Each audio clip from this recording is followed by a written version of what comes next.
Usapang Alaga Nutrition Counseling, guidelines for participation and viewing. This service is not meant to diagnose, treat, cure, or prevent any disease, to be used for a therapeutic purpose or made as a substitute for the advice of your child's healthcare provider or doctor. The information may include the views or recommendations of third parties and does not necessarily reflect the views of Abbott Nutrition. The views and opinions expressed by the host and speakers do not state or reflect those of the company and its management. Furthermore, the assumptions, views, opinions, and insinuations made by the host or guests do not reflect those of the show, the management, and Abbott Nutrition. Only questions pertaining to children 3 years old and above will be answered in compliance with the Milk Code, and questions concerning children 3 years and below must be directed to viewers' own healthcare providers. By participating in Usapang Alaga's Facebook Live, participants agree and acknowledge that all information shared during the activity shall be visible to all live stream viewers. Notwithstanding the foregoing, no personal information shall be collected and retained by the organizers, doctors, and Abbott Nutrition in compliance with the existing data privacy laws and regulations, including but not limited to the Data Privacy Act of 2012 and its implementing rules and regulations. The organizers shall not be held liable for any misinterpretation or misuse of such information voluntarily shared by participants during the live session. We reserve the right to remove comments that are inappropriate or offensive, attacks another participant personally, including hate speech or comments that encourage illegal activity.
Usapang Alaga Nutrition Counseling, guidelines for participation and viewing.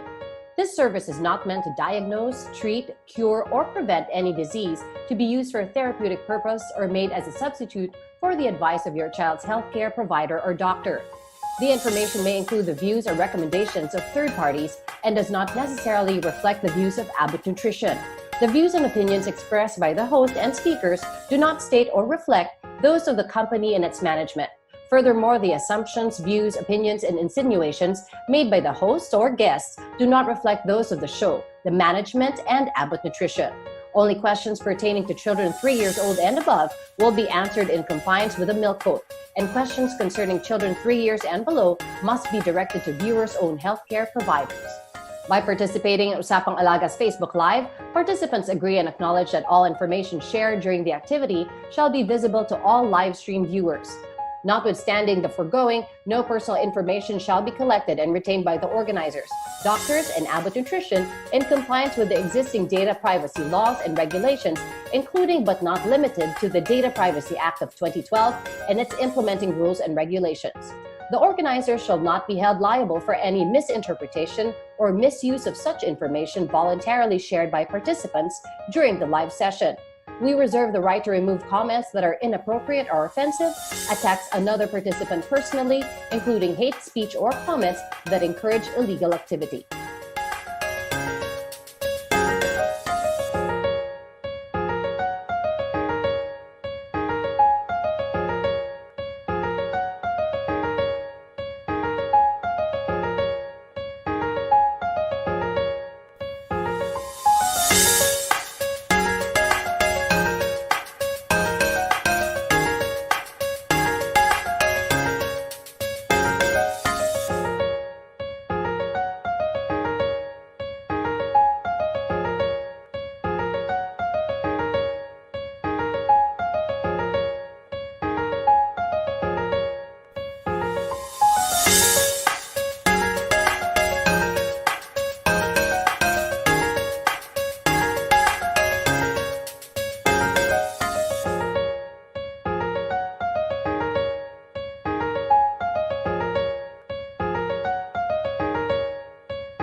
Usapang Alaga Nutrition Counseling, Guidelines for participation and viewing.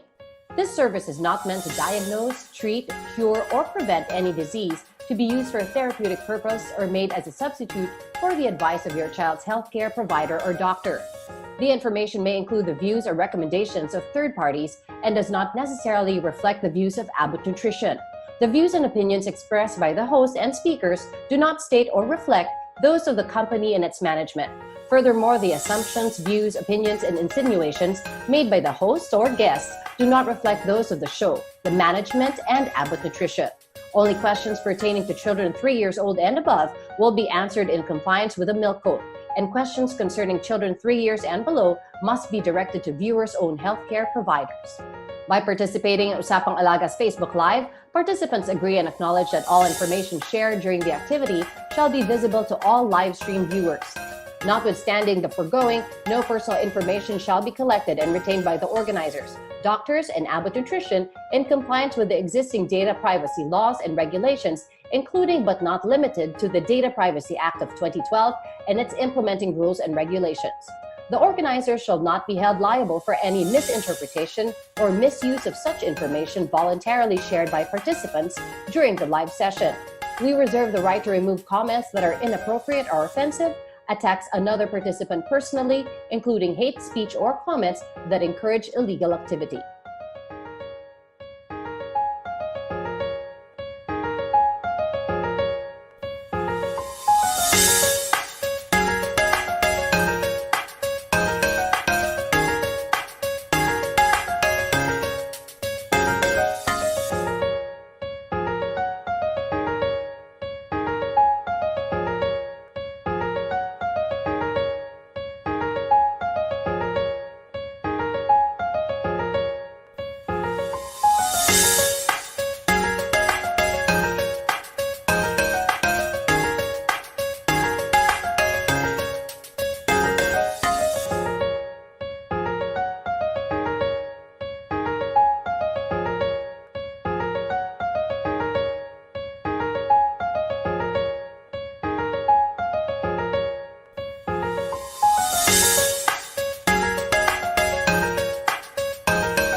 Hello po! Kamusta po kayong lahat? I'm Suzi Abrera and I'm joining you guys from my home dito po sa ating GMA News Online's Facebook Live.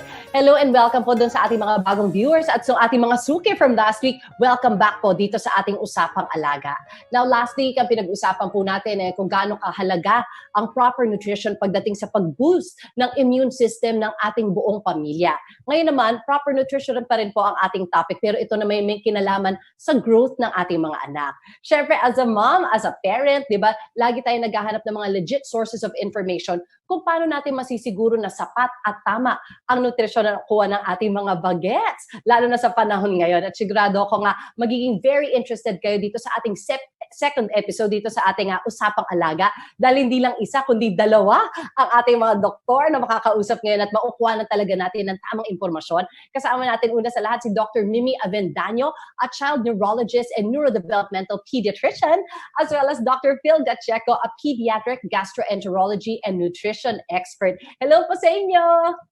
Hi, Susie. I'm doing okay and good evening sa lahat. Good evening sa iyo at good evening sa viewers ng Usapang Alaga. Naku, thank you so much for joining us, Doc. Doc Phil, kamusta ka naman dyan? Hello, Susie. How are you? Mabuti I hope din. you're doing great. Thank Hello, you. Mimi. How are you too? Phil. I'm very excited. Our topic tonight is very relevant, especially nowadays. Totoo yan, Doc. Yun na nga, kaya agad-agad tatanungin ko, ano nga ba ang mga challenges para makapagbigay tayo ng sapat na nutrition para sa mga bata, especially nowadays? Yung challenges natin, siguro ika-categorize ko sa tatlo. Number one, economic. Kung meron bang pera, meron bang kapasidad ang pamilya bumili ng pagkain na tinitingnan natin o para sa atin ay sapat. Number two naman, kung may kapasidad, kamusta naman, marunong ba siya o marunong ba yung family in terms of ano yung mga dapat kainin. And number three category na meron tayo is yung mga feeding behaviors. Yung kamusta ba ang feeding relationship ng child as well as the feeder. So doon siguro magandang ano natin ating diskusyon ngayong gabi kasi medyo mahirap siya in terms of feeding behaviors ng mga bata. Wow, I'm so glad you mentioned that, Doc. Kasi kung kunwari, parang kung may trauma yung bata, for instance, dun sa feeder niya, makita pa lang niya, habulan na yan, di ba? I mean, nangyayari yan, di ba? Malaking nagagawa ng relationship ng feeder as well as ng bata. Yes. Doc Phil, ano ba yung mga pinaka-importanting dapat tandaan when it comes to providing proper nutrition para sa ating mga kids lalo na? Well, Susie, the ideal answer to that question is we provide a well-balanced diet. Ang problema, we always say that cliche, a well-balanced diet, but if we tell it to the parents, ang hirap nilang intindihin what is truly a well-balanced diet. Right. So the simplest way to do it is yung nilabas ng Food and Nutrition Research Institute. Tingnan ang pinggan ng bata. Ideally, ang pinggan ng bata should comprise of 4 sections. Okay. Yung kalahati ng pinggan should be filled with fruits and vegetables. Wow, ang Kalahati dami yun, nun. Susie, ha? Kalahati, yes. Wow. Kalahati yon.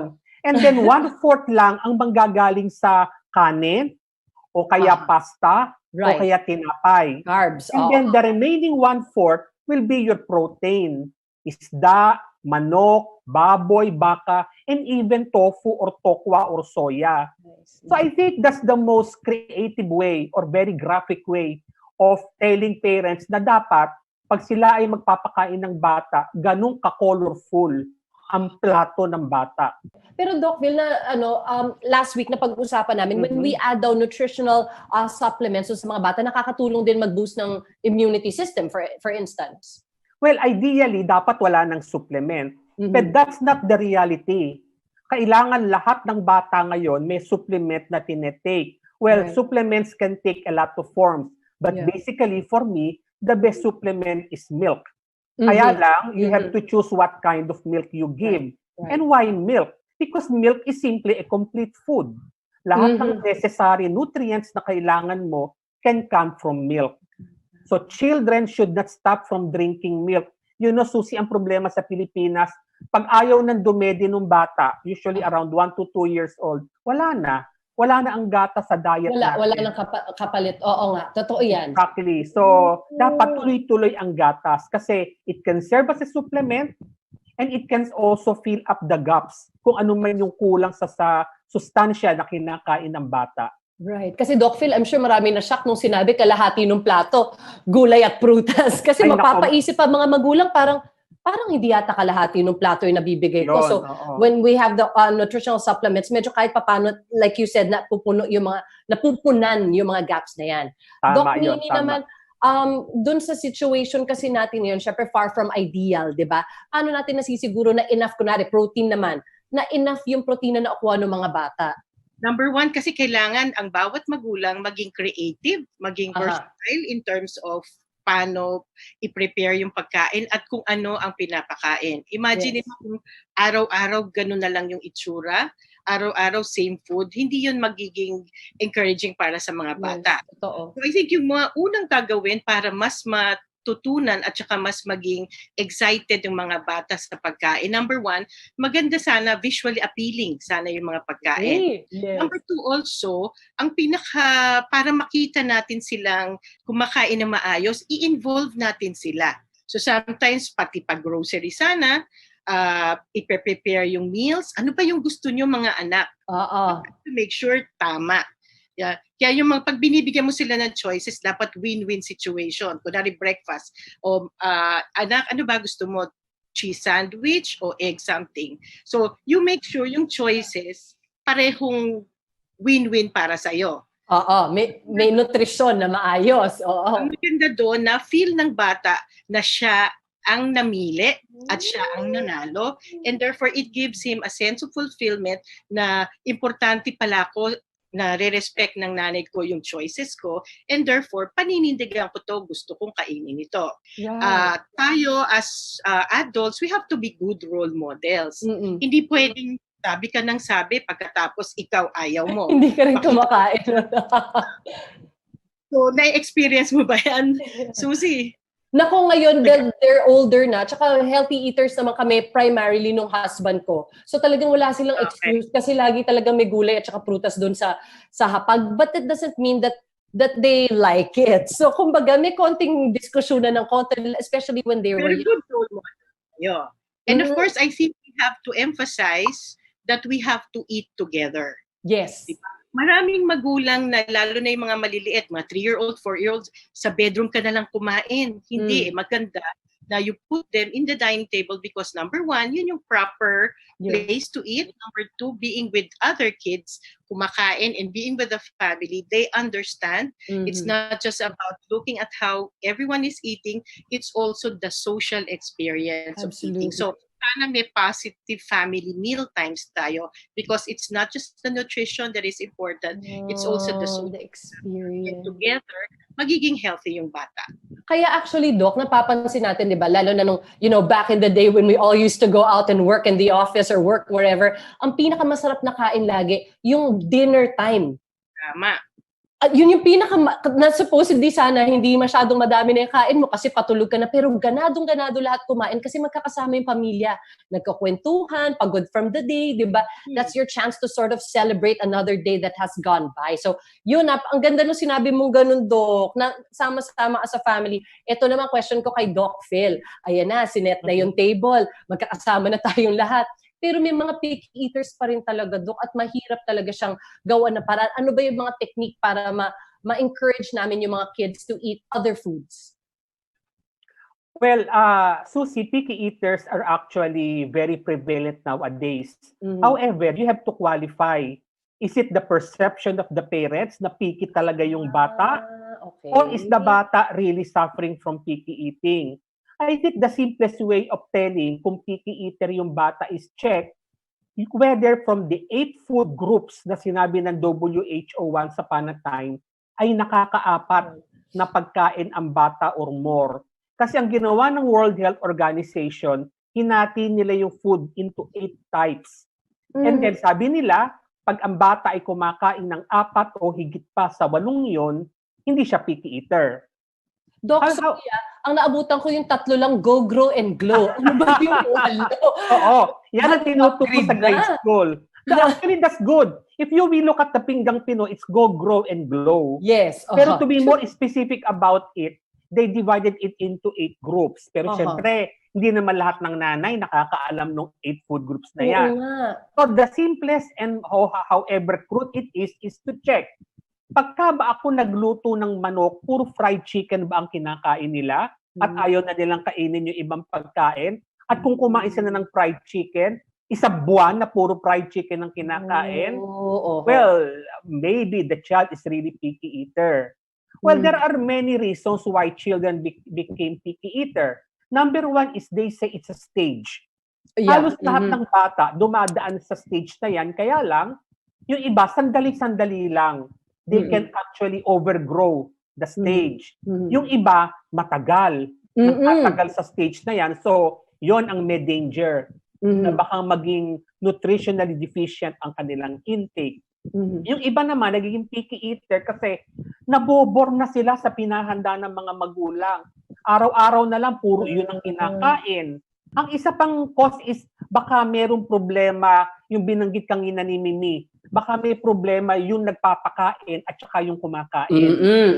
Yes. So, those are the reasons, although marami pang iba, na in terms of how we can perceive picky eating.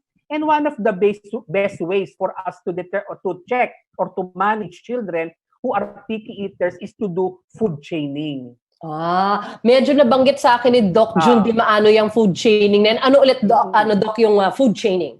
Well, simply defined, when you say food chaining, you are mixing the food na gusto ng bata with the food that he will be exposed to for the very first time. For example, gusto niya fried chicken. So, i-expose mo muna siya sa fried chicken.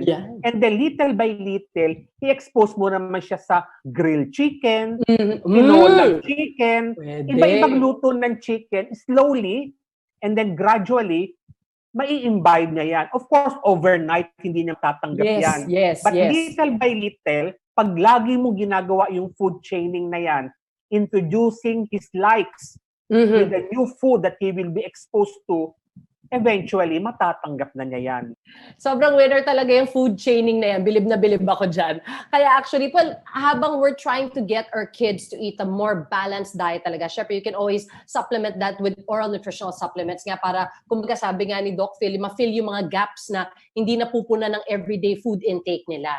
Ngayon, ito naman, Doc Mimi, kayo ba, meron din ba kayo mga technique para dun sa mga bata para mapakain sila ng food na mas nutritious para sa kanila? Yung mga nutritious na kailangan natin, yung mga feeding behaviors, yun ang pinaka-importante. So, number 1 is in terms of the organization ng pagpapakain, yung breakfast, lunch, and dinner. So, yun ang and in between, meron tayong snacks. So, sana wala ng chichirya o kaya ayaw kumain, kaya bibigyan ko na lang ng ganito. So, very important yun, the regularity of the meals. Number 2, intervals should be about 3 to 4 hours. Bakit? Para yung bata ay gutom na pagdating sa susunod na mealtime. Therefore, may appetite siyang kumain ng susunod na meal. Kung ano yung offer. Number 3, wag masyadong matagal yung pagkain. Yung duration should be about 20 to 30 minutes lamang. Hindi pwedeng 1 oras, 2 oras, hindi natatayo ang bata. Correct. So, kailangan marunong tayo at yun nga, hindi lang bata yung kutoy, pati feeder, alam dapat yun. Disiplina din, oo. Pinakamahirap, distraction. Avoid distraction. Diba? Uso ngayon yung mga distraction, Doc. Dati wala namang ganyan. Cellphone, TV, sabi nila para makakain ng marami at susubuan na lang. Pero hindi nakaka-concentrate yung mga bata. So, importante na matutunan nilang ma-appreciate ano yung food na nasa harapan nila, kailangan nilang kumain nun. Okay? Tapos, be good role models. Kailangan nakikita nila from us na kumakain tayo at yung kinakain nila ay gusto din natin. So, na-encourage ang mga bata at makikita mo na dapat ang magulang o kung sino man na nagpapakain, very involved sa pagpapakain sa bata. Hindi pwedeng mamadaliin kasi may papanoorin sa TV o makikipag-usap sa telepono. It has to be a good activity, a good experience for the child as well as for the feeder. Tama, para mas ganahan sila kumain, 'di ba? Yes. Otherwise, parang hindi sila masyadong involved dun sa pagkain nila when they're watching something else while they're eating, 'di ba? Kumbaga, natapos na pala sila kumain, hindi nila namalayan. Kaya Hindi nila nalasahan. yaya. Na hindi pa niya na-appreciate kung ano yung kinakain niya. Kasi busy siyang nag-watch ng TV o kaya sa gadget. Marami yan, diba, sa mga restaurant. Kita natin na ganun paano yung mga bata para lang mapaupo ay ibibigyan ng ano. O yung mga minsan may problema yung susubo tapos tatakbo. Oo, Tapos naku. babalik. Tapos tatakbo pa, susubo, tatakbo ulit. So, kailangan nating i-regulate yung mga ganong behaviors. Disiplina for both the feeder and the one who is eating. Yes, that's true. Pero alam mo, maganda ngayon, Doc, dahil bilang karamihan nga sa mga magulang ngayon ay nasa bahay na, wala na kaming excuse. Ibig ko sabihin na dati, wala naman kami sa bahay, nasa office, o kaya yung mga bata nasa school, hindi ko nakikita ang kinakain nila. Now is the perfect time for us to talagang make sure makilala natin ng husto yung ating mga anak, ano ang kanilang feeding behavior and pattern, and what meal times means to them. Kung is it a positive experience or not. So kumbaga yung atake din, feeling ko, depende din sa personality ng mga bata. Tama ba, Doc Phil? Kumbaga, walang clear cut na ito ang style and it will work for everybody. Yes. Iba-ibang bata, iba-ibang temperaments at iba-ibang personality yan. And one of the most important things na dapat tandaan ng mga magulang is they have to respect the likes and dislikes of the children. Siyempre, yung likes, madali na yan eh. Yung dislike ang medyo challenging for us. So make it a balance. Once in a while, serve them food na ayaw nila, but be sure that there's a little amount of their like food in the table. Making the food always available at the house will encourage them to eat it. Kasi wala na silang makakain eh. Yun lang ang available, so yun lang ang kakainin. So try to make this initially rejected food be always available. It's like a subliminal stimulation. So habang nakikita nila, mae-engganyo silang kainin yan. And then modeling is also very important. Pag nakita nilang nasasarapan yung mga magulang, enjoy na enjoy, may pleasure silang nararamdaman, I'm sure, little by little, these children will also enjoy the food. Naku, Doc, mga Doc, ito na ang pagkakataon natin na mapakinggan naman, syempre, mga questions ng ating mga viewers. Ready na ba kayo? Sure. Alright, ito ang ating first question. Sabi niya, my son is 4 years old and diagnosed with congenital heart disease. He is a picky eater and most of the time he does not eat rice. He drinks milk 2 times a day. Does this meet the proper nutrition that he needs? Well, thank you, Susie, for that question. I'll answer first the nutritional part, and then Mimi can add her thoughts regarding the behavioral aspect of the problem. Nice. Definitely, picky eater yan. Kahit na hindi doktor, he or she will understand that the child is a picky eater. Well, maybe because, number one, it was contributed upon by the heart disease. So he was born with a heart problem, traced back the problem when he was still a child. So how do we manage it? Well, it's good that he is he's drinking milk 2 times a day. But the next question is it the right milk? Baka naman fresh milk lang, not the fortified milk that a child with heart disease should be drinking. So kailangan maturuan yung nanay habang tinuturuan siya on the behavioral aspect, which will be highlighted later on by Mimi, on how to feed the child. Dapat maturuan yung nanay na tama yung choice ng milk na kanyang iniinom. Dapat, habang tinuturuan mo ng proper habits of eating, yung iniinom niyang gatas ay kumpleto sa lahat ng sustansya. Maybe he can a little add 1 more glass, so 3 glasses of milk per day. But remember, this should be temporary. Dapat tuturuan mo pa rin yung bata kung paano kumain ng ibang pagkain slowly. I see. Nice one. Doc Mimi? On the behavioral aspect, kasi lahat ng nutritious at saka nutrient requirements na explain na nga ni Dr. Phil, sa atin on the part of behaviors, kailangan nating maintindihan bakit ba hindi kumakain yung bata. Kailangan din natin, paano ba nire-regulate ng magulang. Ano ba yung ginagawa niya? Ine-encourage ba ng magulang na kumain siya? Tinuturo, meron bang appropriate yung pinag-usapan nating feeding behaviors? Appropriate ba yung ginagawa ng magulang? May isa Siguro, tayo, Dok, ano ba, dahil naawa sa kanya kasi may sakit siya.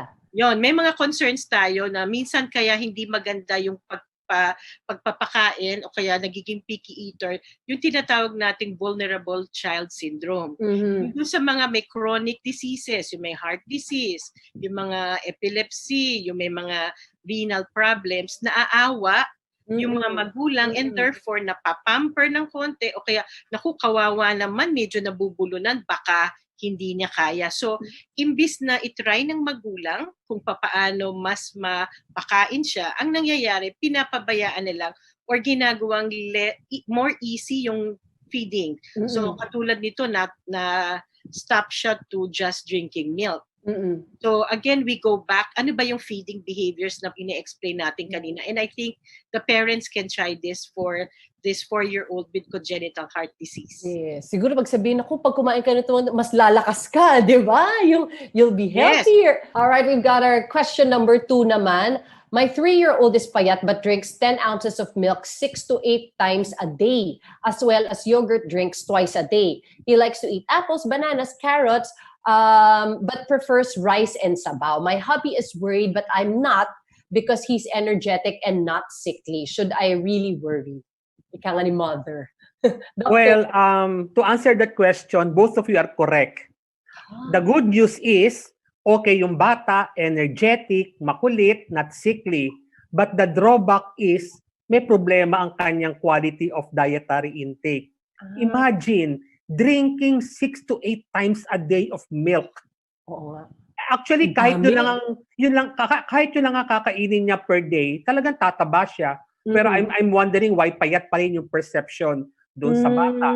But the good news is okay pa yung bata, hindi siya sickly. So there is a problem. Masyadong marami yung gatas na iniinom niya and that can impinge on the appetite of the child. Pwede nga naman. Lagi kang busog. Ibig mo, katakot-takot na baso ng gatas ang iniinom mo, so laging busog yung bata. So the first rule of the day is bawasan. Okay. Dapat yung bata umiinom lang ng 2 to 3 glasses of milk per day, preferably after a major meal. Hindi dapat binibigay yung gatas bago kumain, lalo na kung gutom na gutom, kasi hindi na niya kakainin yung major meal. Busog na eh. Busog na. So either gagawin mong merienda, yung gatas, together with sandwiches o kaya cookies. Kailangan may kakainin na siya. It's not yet too late.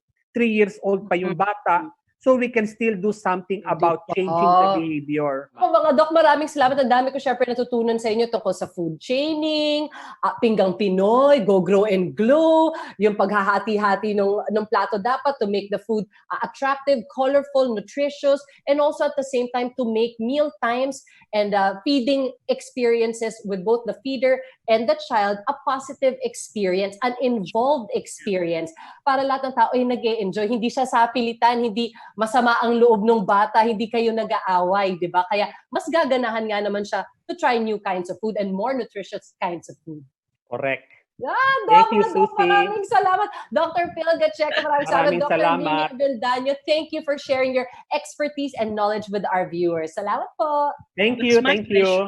Thank you so much everyone for watching Usapang Alaga. At kung meron kayong mga karagdagang katanungan tungkol sa nutrition, you can always call the Abbott hotline at 8995-1555 or visit the Alagang Abbott Facebook page. Abangan niyo po ang ating next episode dahil pag-uusapan naman natin ay nutrition for diabetics. Kaya i-ready niyo na po ang inyong mga katanungan tungkol dyan. Once again, ito po si Suzi Abrera. Stay safe and healthy and see you guys very soon.